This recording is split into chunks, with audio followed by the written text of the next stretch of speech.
My name is Natalie Bossman, and I'm 31 years old.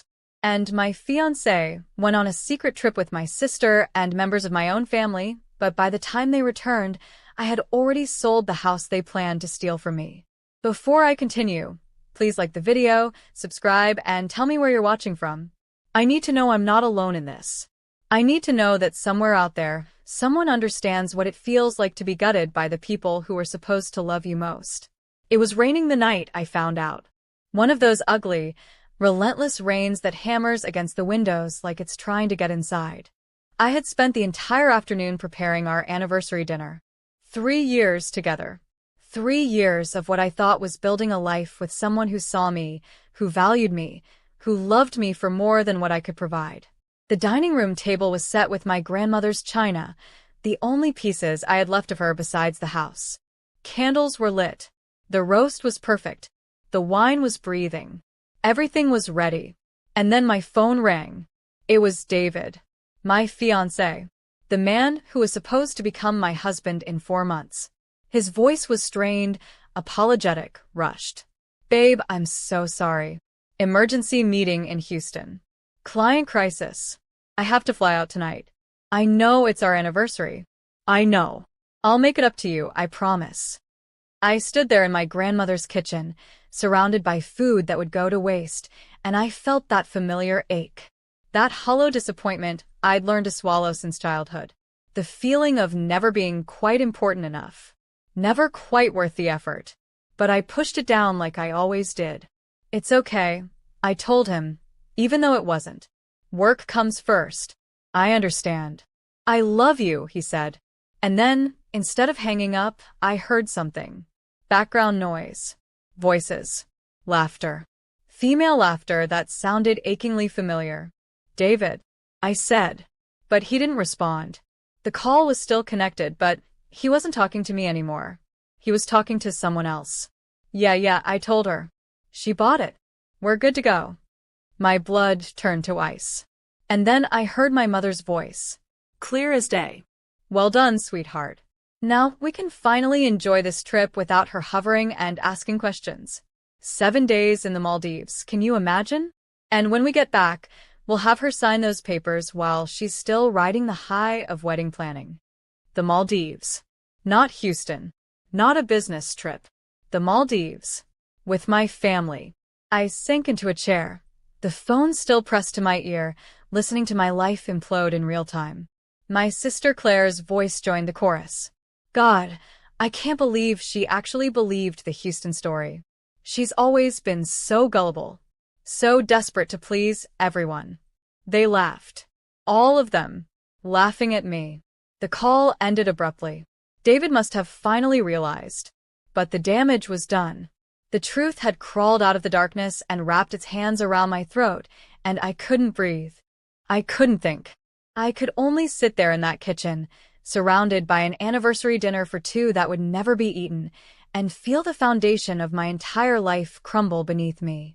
But here's the thing about betrayal of this magnitude. It doesn't let you stay numb for long. The shock gives way to something else. Something sharper. And that's when I remembered David's tablet. He'd left it charging in the bedroom, forgotten in his rush to pack for his emergency business trip. I found it on his nightstand. The lock screen was a photo of us from last summer, smiling on a beach, his arm around my shoulders. I knew his passcode.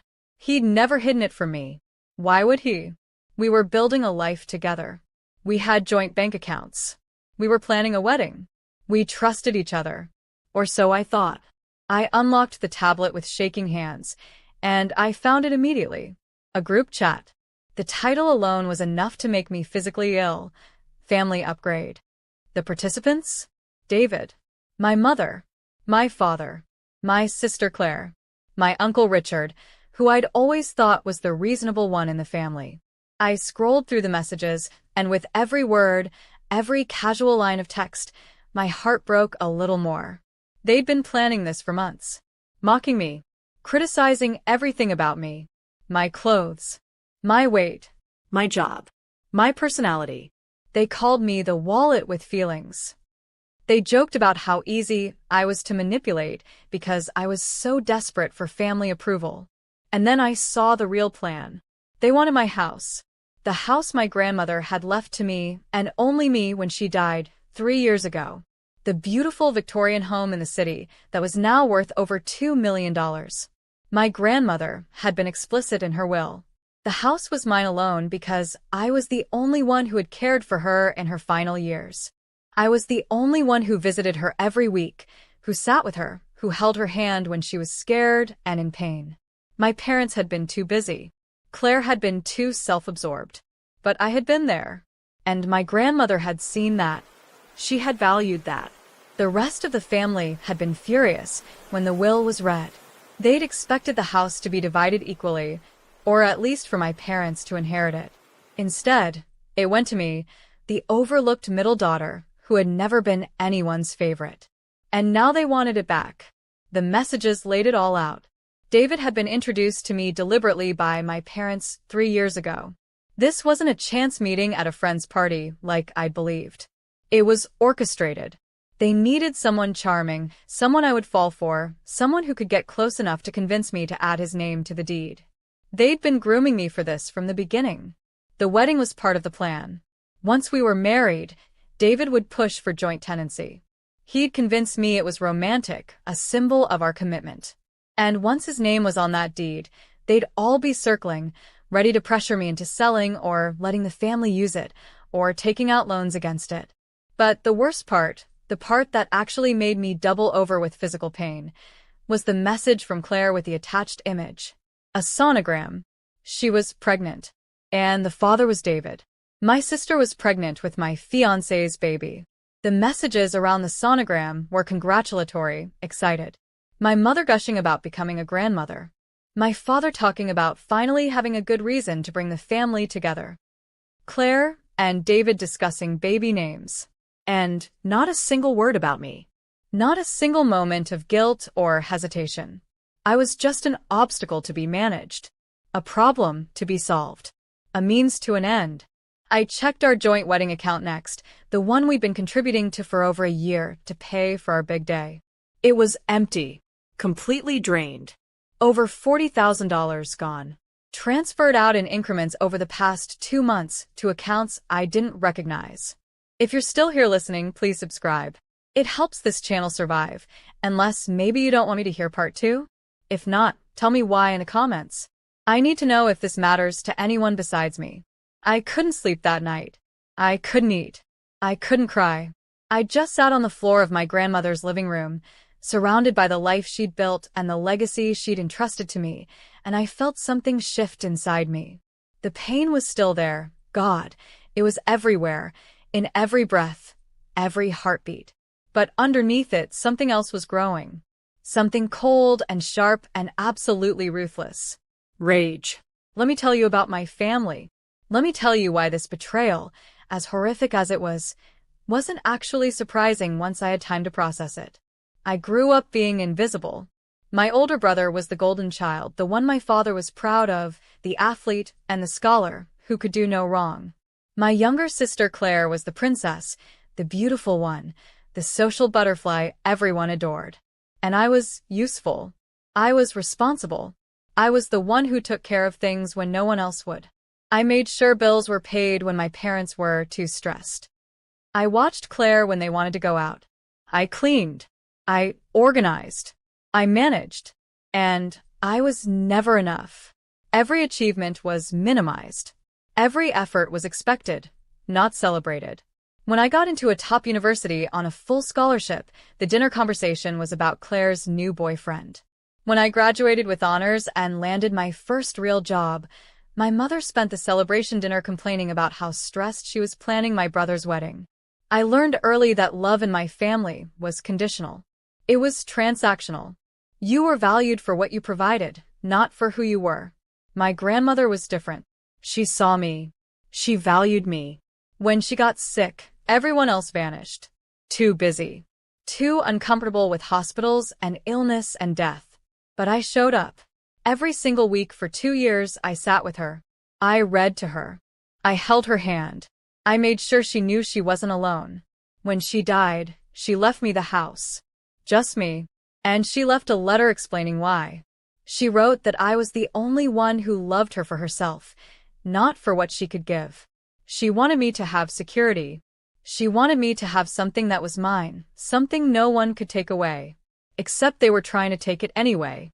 My family had been resentful from the moment the will was read. They'd made little comments for years. Must be nice to have a house just handed to you. Some of us have to work for what we have. Family is supposed to share. The pressure was constant but subtle. And when those tactics didn't work, they apparently decided to try something more direct. Enter David. Looking back now with clear eyes, I could see all the red flags I'd ignored. The way he'd asked so many questions about the house when we first started dating. His curiosity about my grandmother's estate. His suggestions that I should invest in property development with his business partners. The way he'd slowly isolated me from my few real friends, always having a reason why we should skip this event or that gathering. He'd been playing a role from day one. And I'd been so starved for love, so desperate to finally be someone's first choice, that I'd missed every single warning sign. I called Maya at 2 a.m. Maya had been my best friend since college, one of the few people in my life who had loved me without agenda. She lived 3 states away now, but when I told her what happened, my voice hollow and broken over the phone, she said 6 words that changed everything. I'm on my way. Pack evidence. Maya arrived 8 hours later with coffee, fury, and a laptop. She was a paralegal, sharp and thorough, and she'd taken a week off work without hesitation. We sat at my grandmother's dining room table, the same table where I'd set that anniversary dinner, and we went through everything.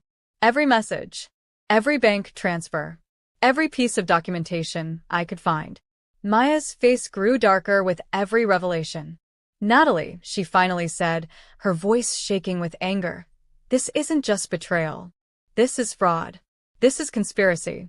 And if you'd signed anything David put in front of you after the wedding, you would have lost everything. She showed me documents I hadn't even known existed. Prenup drafts where David had somehow already included my house as joint property before we were even married. Loan applications using my home as collateral that I'd never signed, but someone had forged my signature well enough to fool at least one lender. They'd been building a paper trail to steal my inheritance legally. You need a lawyer, Maya said. And not just any lawyer. You need someone who will go for the throat. If you're shocked at this point, hit subscribe. Or comment why you refuse to subscribe. I just want honesty. I just want to know if anyone out there understands what it feels like to discover that your entire life has been a lie. The attorney Maya found for me was a woman named Rebecca Thorne. She had a reputation for being absolutely ruthless in property and fraud cases. When we met with her 2 days later, I brought everything. The tablet, printouts of the messages, bank statements, the forged documents Maya had found. Rebecca went through it all with clinical precision. When she finished, she looked at me with something like respect. Ms. Bossman, she said, you have enough evidence here to pursue criminal charges against everyone involved. Fraud, forgery, conspiracy, potentially even financial elder abuse if we can prove your family pressured your grandmother before her death, though that would be harder to establish. But here's what I recommend, she continued, leaning forward. Forget criminal charges for now. They're slow. They're messy. They're public. What you want is to make sure they can never touch you or your assets again. And the fastest way to do that is to remove the thing they want from the equation entirely. Sell the house, she said simply. Sell it fast. Take the money and disappear before they get back from their little vacation. By the time they return, there will be nothing left to steal. The idea was shocking. Selling my grandmother's house? The home she'd loved and entrusted to me? It felt like a betrayal of her memory. But then Rebecca said something that changed my perspective. Your grandmother left you that house as a gift of love and security.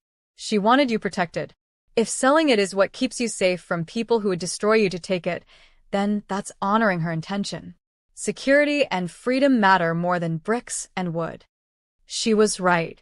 And more than that, the idea of my family returning to find the house sold, their entire scheme demolished, their months of manipulation worthless, that felt like justice.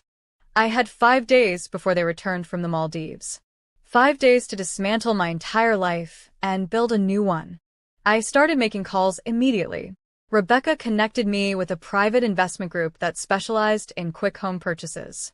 They made cash offers, could close in 72 hours, and asked minimal questions.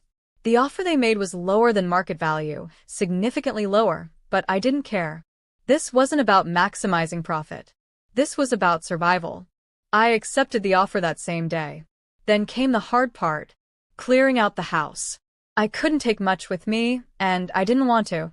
Most of the furniture, the belongings, the accumulated stuff of my life, it was all tainted now. Every piece had a memory attached, and most of those memories now felt like lies. I kept my grandmother's photo albums. Her jewelry, which I found hidden in my mother's coat pocket during one of her visits, stolen, as I'd suspected for years, but never had proof. I kept my clothes, my laptop, my documents. Everything else had to go. Maya helped me sort through David's belongings. His expensive suits, his electronics, his watch collection. We sold it all online for pennies on the dollar. I wasn't trying to make money. I was trying to erase him from my space as quickly as possible. The wedding items were donated to a domestic violence charity. The dress I'd spent months choosing. The decorations. The guest book. All of it went to women rebuilding their lives after abuse. It felt appropriate somehow. And then I did something that gave me a dark sense of satisfaction.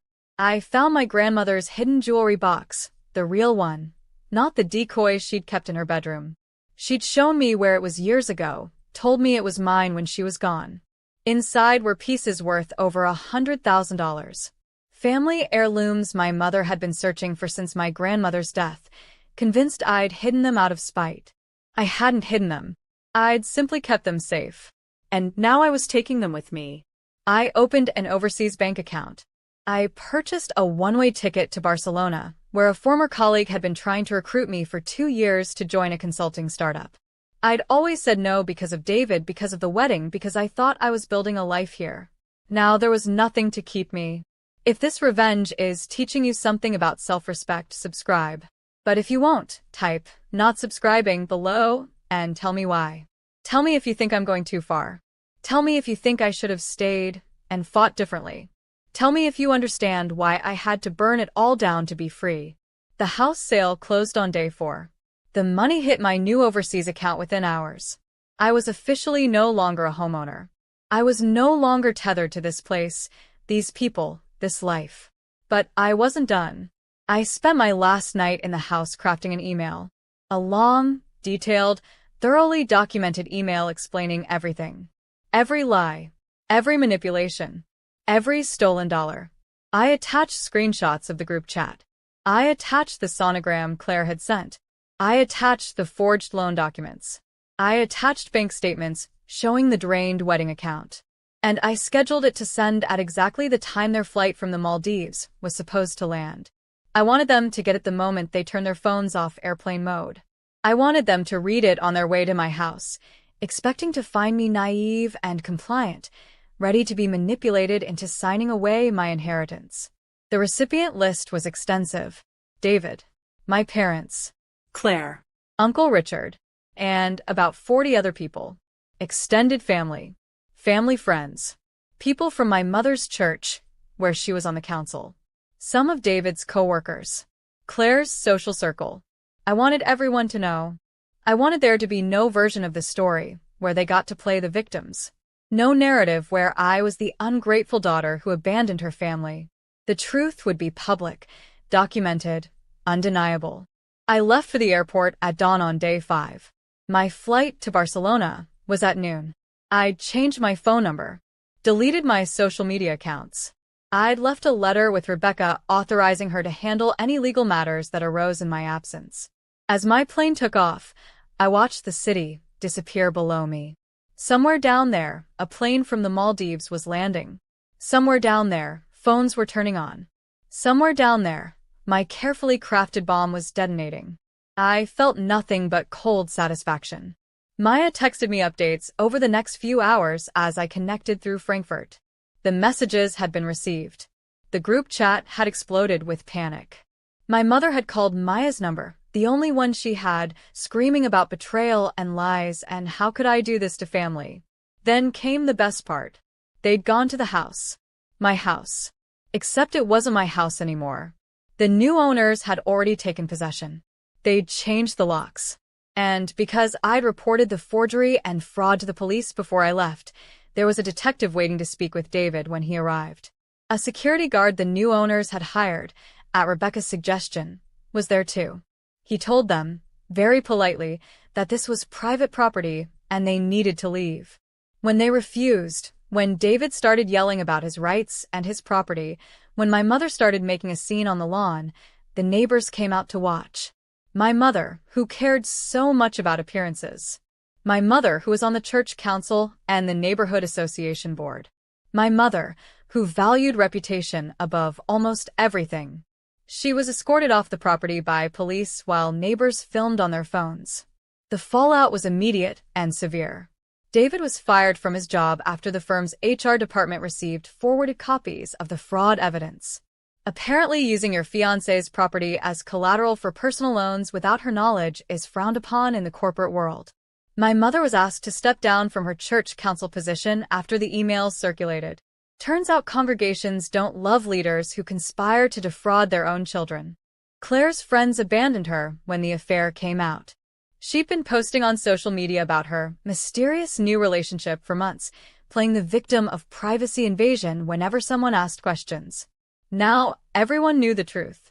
The baby's father was her sister's fiancé. The sympathy evaporated overnight. My father lost business clients who didn't want to be associated with someone involved in a fraud scheme. Uncle Richard, who I'd thought might be different, turned out to be just as complicit. He'd been advising them on property law, helping them figure out how to manipulate me into signing documents. They all turned on each other eventually. That's what Maya told me. When the consequences started piling up, when the reality of what they'd done became public, they started blaming each other. David blamed my parents for pushing him into it. My parents blamed David for getting caught. Claire blamed everyone for not considering what this would do to her pregnancy. Not one of them ever apologized to me. Not one of them ever acknowledged what they'd tried to do. Their only regret was that they'd failed. I've been in Barcelona for 3 months now.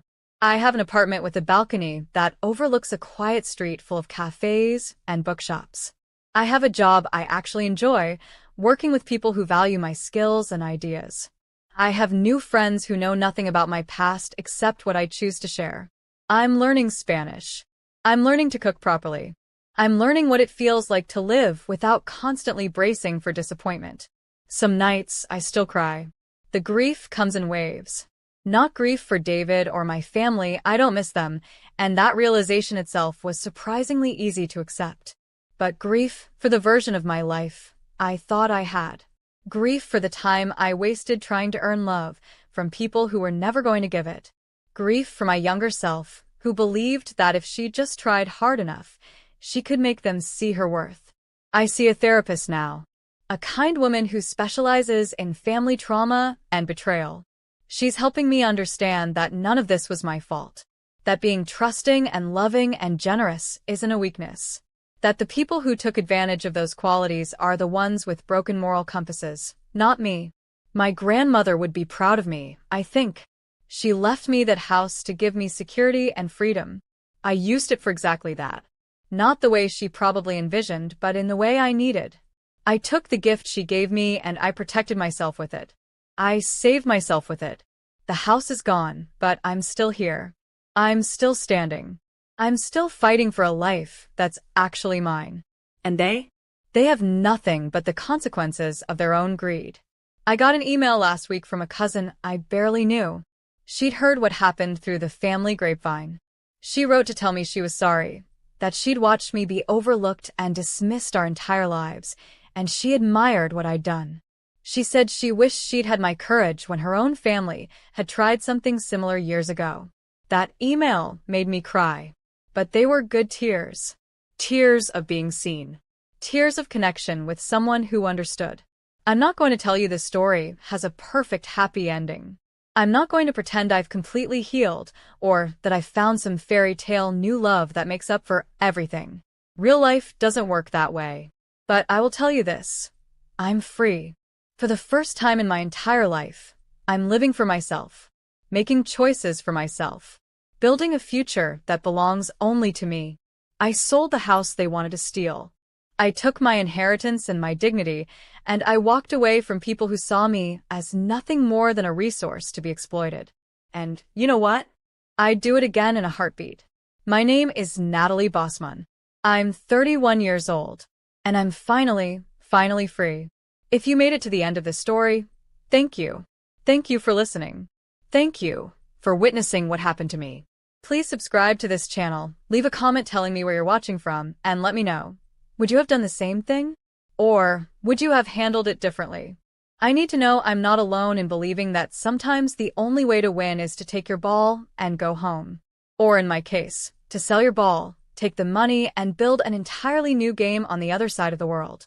Thank you for being here. Until next time.